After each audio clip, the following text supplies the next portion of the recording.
Amahan, Ginoo sa langit o sa yuta, nagpasalamat ako kanimo kay ipanayag mo man ngadto sa mga walay kahibalo ang imong gililong sa mga maalamon o sa mga makinaatmanon.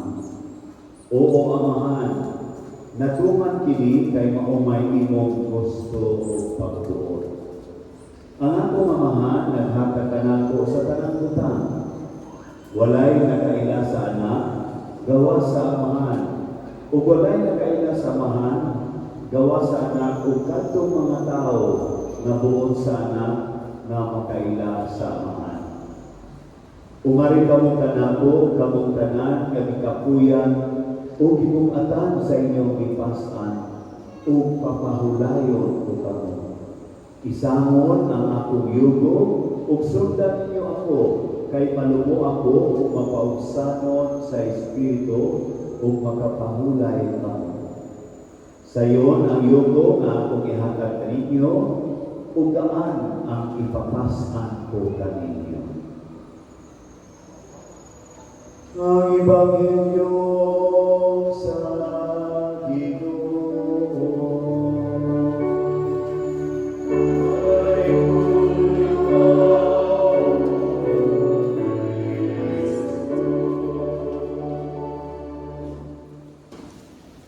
mga igsoon ng Panginoon Kristo, samantapos ngayon na makadungog kita sa Ebanghelyo, sa mga tulong sa Diyos, matigog na ninyo ang kalipay. Kalipay pa mo, dili. Malipay mo kay ano, ang Ginoo sa iyang pagpadayag sa iyang tulong. Iyaw sa nang ipasinati ka nato ang iyang katungog mao kaluoy. Adonai Ginoo, naglabihan ang iyang pagsagal ka nato. Bisan pa man sa ato ang mga limo nga mga sala. Kanunay ang Ginoo na nagpadayag sa iyang katungog mao kaluoy. Kuya karon, dili maong Ebanghelyo nito tayo. Lipay tagsamot kay ngano gidapit kitang tanan sa Ginoo. Ingon siya, umari ka mo kanako, kamong kanang ikapuyan o ibukatan. Apoy mo, kanang kapoy o kanang buwan, kanang kabuhay o kapoy, apoy, kanang kapuyan. Pero ano na Ginoo na nagdapit ka nato na muluod kanina. No, natin itaw pagdapit sa Ginoo, nagainom-dom ko sa patulang mo ay sa Diyos, ang Ginoo na Diyos. Ang tao na mualagad sa Diyos, mualagad siya based from his capacity, from his strength. No, tanan niya ang katakos na mualagad siya sa Diyos, o ayahan siya kaimutan. Kunya, kung dili na siya makahimo, no? Dili na siya walipay. Ang tinuod na Diyos, siya mismo ang nagsuban ka nato. Okay, kung saan mahimo sa diagnostic exam. Kung ang samaan na sa inyo una-una, kanamang mentalidad sa murang nagdalaga o Diyos, kung sa tinuod na Diyos. Karon kay laon naman, kasagaran ng drama sa utuyo nga kami makaalagat kaninyo, ani ang ito'y pagkulang pinigdumanon. Ni Dr. Abogado Rodolfo Cabo o Pipunas na nagpuluhan, hiling ang akong suliran. Ano, minaw na sahay.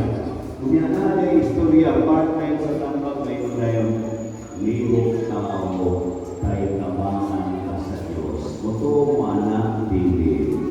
Kinsay muto nga tinuod na lihok tao, kay tabangan ka sa Diyos, makas kamot. Labanan kayo din sama ang nakalaga do, sama sa Diyos. Dili man ay sakto. Kana siyang lihok tao kay tabangan ka sa Diyos, Pelagian heresy. Dili man ang no? Kaya nga no, ang ato sama na sa Diyos, no? Kaya nga no, mulihog na daan, ay ang matama ang Ginoo. Mura ba, in the first place, this is my initiative, Lord. Seek what I from you. And then after my effort, you come and bless me. No. Dali ko na ako, ha? Akong koreksyonan kamay. Ganyan, ingon ko, ikong tao, kahit kabangan ka sa Diyos. Muingon ko karon o asay yung pilipon. Ang isang tuli ay mamo. Likong tao, kay nagtabang ang Diyos kanimo. Asa ka ato, likong tao, kabangan ka sa Diyos o likong tao, kay nagtabang ang Diyos kanimo. Amagana, katong likong tao, kay nagtabang ang Diyos kanimo. Ano, sa pagkatinoon, hindi kita makalihok kung wala'y grasya sa Diyos. Diba? Tingin si Jesus, kung wala ako, wala ako'y mahimo na tanaw. Nakita mahimo, unahan din mo. Even in the first place, sa tuwang paglihok na analiha ang grasya sa Diyos. No, nagkupan ng kanunay, never nabibiyaan ka sa Ginoo, never nabikuha yung grasya. No, na ang Ginoo na tinuon, na siya mismo kahit ang reach out nato. Siya mismo ang naglabi ka, abi ka mong nato, no? Na abi ka doon ka mong nato, kay katong ibukatan o ikabuyan sa inyong ipastan, kay papahulayo ko that invitation from Jesus Himself, no? At gusto i-realize sa Ginoo na ayaw ka mo kinabuhi na si Maray Nako. No? Kaya nga naman, hindi kayo kita makanimo ni anak. Manalingon dito si San Pablo, lingon siya, kung akong gawa ko ang invitasyon ni Kristo, no? Namulukol kaniya, una, atong biyaan o atong nangundanon ang kinaiya na magkinabuhi kita sa kalibutanon. Karang kalibutanon, buti pa sa ito na pagkutong mo sila'y sipatay sa Ginoo. Living in flesh. Kaya na sa Pablo, mamatay kayo kamo. Muna kalibutan. Pati na buhay, mamalagay kong pader. Mga ko'y kalimutin mo kung ang ako, no? Buhay lagi ka. Pay attention. If you continue your life without the Lord, mamatay kayo kita. Kung sa kanang klase na kamatayon, kana ang bibig na kamatayon, kana ba buhay pa ka, pero mamatayon ka. Kana ikaw pinabuhay na empty, pinabuhay na walay meaning. Usahay na mga kami paggawa na ilang meaning, pinabuhay na ang kuyawan. Huwag na pinagbi. No, empty. Buhay. Na kung ibalik-balik yung emptiness, boy. Kaya nga no, na ang mga utang, mga isor, na ang wala yung utang yung kalimutan na maka-fill in sa emptiness within us. Kaya di ba nakita katulad sa kinabuhi? No, only the Lord can fill in. Manalingon na nasana ko sa Facebook na Archbishop sa New York, because young people start coming to the church because they are looking for the meaning of their life. Matanaw. Kasi natin sila kamatayon na malasagin na sila manipay, maasar sila ilang possession, ang ilang kwarta, bilang walay katagpawan. Kanang natagawag kay katagpawan is in itself an experience of hell. Huwag may meaning, may talibay. Kung manimong, sige siguro linaw-linaw, lipay-lipay, mauranin, magyapon. Maunang people, Archbishop, people start coming to the church. Kaya nakita sila kahulugan sa kinabuhi. Nakita sila diha sa kamaturuan. No, ang kamaturuan ng presensya sa Diyos. Ang pagsinabi sa luma sa Diyos. natin na magalipay mo ay katuol isang pagkawas ni mo bumayon pa kasi kumunang isang mga kailangan courage dasig kalipay kay ano nagdapit ka na ito ang Ginoo come to me no yan pagdapit ka na ito wala kang pasabot na na-accepted ka sa problema nakakyapon na magtunay pero nakaindot kay ating nasiyapasan sa ato ang mga suliranan na siya nalupan ka na ito kanindot na ang kinabuhi muna kayo lupan ng kanta my brother that times with you that good times with someone else pero kung ano yan tayo Lord pahalan na makasinabi ko mga pagsulay basta na ako upanin mo kaysa ito man ako ipasan ko ninyo ipasan kapag kapasan kaysa ato ko sa upan na layo sa imo ang presensya Lord kaysa na muna nila kuwan na gidapit ang karoon sa ino pagkahulay mo baan ang ako ipapasan sa ninyo o makapahulay ka. Tanawa mo na biyaan na ito ang kinabuhi kalimutan mo o ipasabot na kinabuhi na wala ang Ginoo. Bilintaan ang kinabuhi na. Kita ang atong naanan ito, no? Monok yun na ang atong kinaiya. Ang naanan ito, our possession at ito mo na means para mas masubot kita sa Ginoo. Ikalawa na sa ito ang pagdawat sa invitation sa Ginoo. Ingon ko si Pablo na ang magkapon kita sa Espiritu sa Ginoo. Kaya kung wala ang Espiritu sa Ginoo, maumilang, no?